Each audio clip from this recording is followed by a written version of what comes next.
लेकिन मैं हूँ, मेरे रात की जुड़ी है, यानी कि आलस्य बड़ी तेजी से आ रहा है। मैं सूर्योदय पूर्व उठना तो अब बोर हो गया, सूर्योदय पश्चात ही बच्चे उठते हैं, आलस्य है। हाकिम आ जाए और कर्मचारी बाद में आवे तो क्या होगा? मायावती से पूछिए। एक ऑफिसर बाद में आए, ब्राह्मण देवता, तो कितनी उनके डांट पड़ी, अरे राम राम। आईएएस थे वो। सामान्य बात है कि हाकिम आ जाए, ऑफिसर आ जाए और कर्मचारी बाद में आवे तो क्या होगा?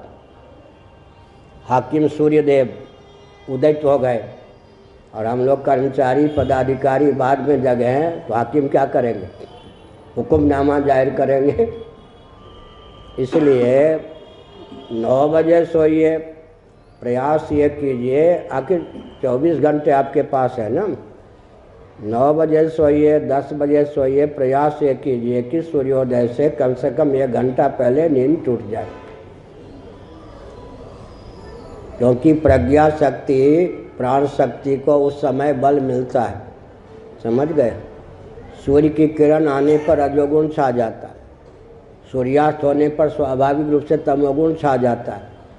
जिसके साथ ब्रह्म शब्द जुड़ गया ना, उसका महत्व होता है या नहीं? ब्राह्म मुहूर्त, ब्रह्म यज्ञ, ब्राह्मण, वेद का नाम भी है ब्रह्म। और कोई मरने के बाद ब्राह्मण कुछ और हो गया तो ब्रह्म राक्षस, और से पाला पड़ेगा तो बच भी जाएंगे, ब्रह्म राक्षस से पाला पड़ गया तो नहीं बचेंगे। जिसके साथ ब्रह्म जुड़ गया उसका उत्कर्ष है या नहीं? तो 24 घंटे अपने पास हैं।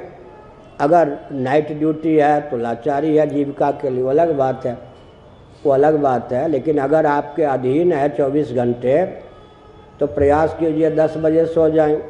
हम तो 1 बजे से पहले सो नहीं पाते, लेकिन प्रयास सही रहता है। नींद भी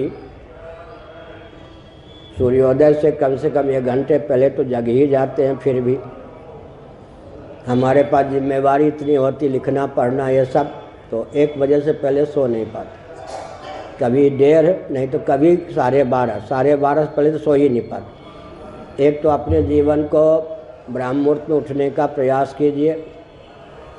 2-4 दिन बाद में आपको ब्राह्म मुहूर्त का जब चस्का लग जाएगा तो मन अपने आप उठा देगा। समझ गए?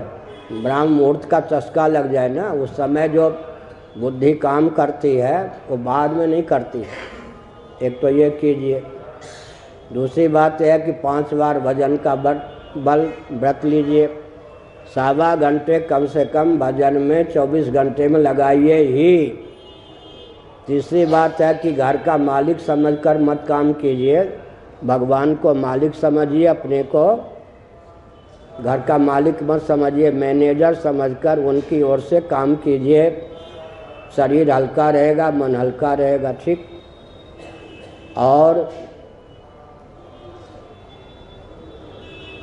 1 सप्ताह में 1 बार कम से कम कोई संत महात्मा कायदे के हों, उनके पास बैठा करिए। सत्संग का बल हो, कम से कम 1 घंटा नित्य कल्याण का कोई विशेषांक ही पढ़ लिया। स्वाध्याय का बल, सत्संग का बल, भजन का बल हो तो व्यवहार में भी बुद्धि बहुत स्वस्थ रहती है। क्या व्यवहार को भी चमकाने की क्षमता भजन से आती है ना, हानि कुछ नहीं। आइए और आप पूछिए जी, पूछिए।